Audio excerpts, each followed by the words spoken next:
La dernière chose qu'on va toucher aujourd'hui, alors on a mentionné que certaines réactions acide-base vont former un équilibre. Essentiellement, les acides, les bases forts, pas d'équilibre, ça se fait à 100%. Les acides, les bases faibles vont former un équilibre. Avec ça, on peut utiliser les forces afin de déterminer un peu plus la direction favorisée si tu n'es pas certain est-ce que c'est fort ou faible. Donc, essentiellement, la force de nos acides et bases vont déterminer la direction globale. Donc, est-ce que la réaction directe ou inverse est favorisée? Donc, en général, une réaction d'équilibre acide-base se produit dans la direction de la formation de l'acide et de la base le plus faible. Puis, il y a un petit tableau dans votre manuel que vous pouvez utiliser à la page 507. Aussi, page 747, il y a un autre tableau pour comparer les forces de nos acides et bases. Je vais faire un exemple de ça. Alors, premier exemple, détermine la direction de l'équilibre pour la réaction suivante. Donc, deux méthodes. Numéro 1, si tu vois que j'ai l'acide chlorhydrique, c'est un acide binaire, pas HF. Ça, c'est un acide fort. Ça veut dire que ça va se dissocier complètement. La direction de l'équilibre se trouvera vers les produits. Donc, ça, c'est une méthode. Et si tu m'expliques ça, c'est beau, c'est belle pour celui-ci. Ce que je voulais vous montrer, c'est cette comparaison-là, fort versus faible. Alors, l'eau, on va le laisser tranquille si on l'a. Je vais prendre ceux qui sont clairement soit acide ou base. Donc, mon acide chlorhydrique, évidemment, c'est un acide.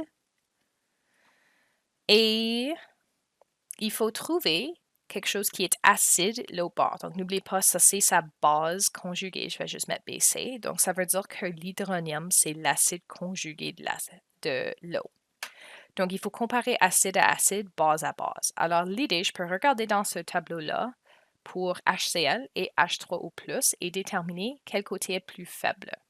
Donc, si je m'en vais au tableau, alors vous avez la force des acides qui augmente et on a des bases l'autre bord. Donc, je vois mon ion hydronium. Il est relativement haut sur ma liste, mais l'HCl est plus haut que lui. Donc, hydronium, c'est le côté le plus faible.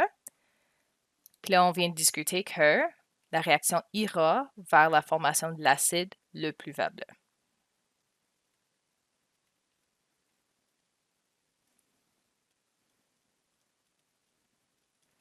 Ça veut dire que ma réaction va grandement aller cette direction ici.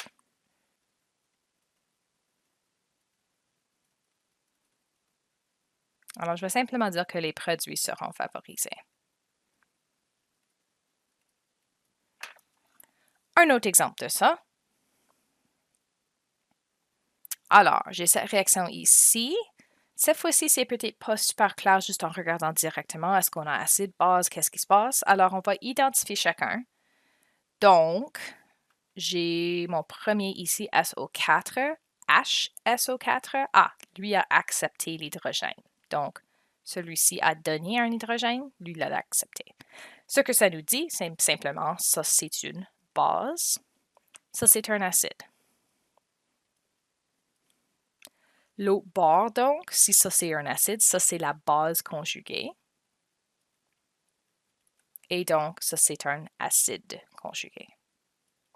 Tu peux choisir de comparer soit base à base ou acide à acide, ça fait aucune différence. Moi, je vais choisir de faire base à base simplement parce qu'on a regardé le côté des acides pour le premier exemple. Donc, on va aller sortir notre tableau encore une fois et on va trouver ces deux ions de base.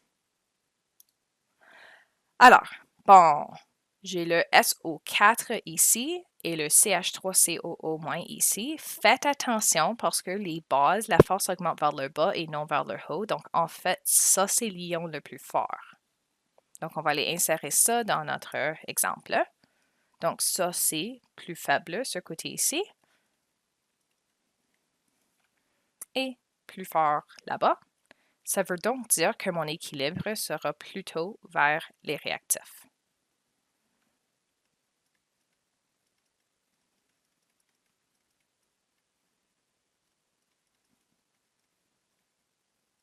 Tu pourrais aussi aller voir comparer les deux acides, puis tu vas obtenir quand même la même réponse. Bon, alors ça c'est tout pour aujourd'hui. Je vous laisse avec quelques exercices.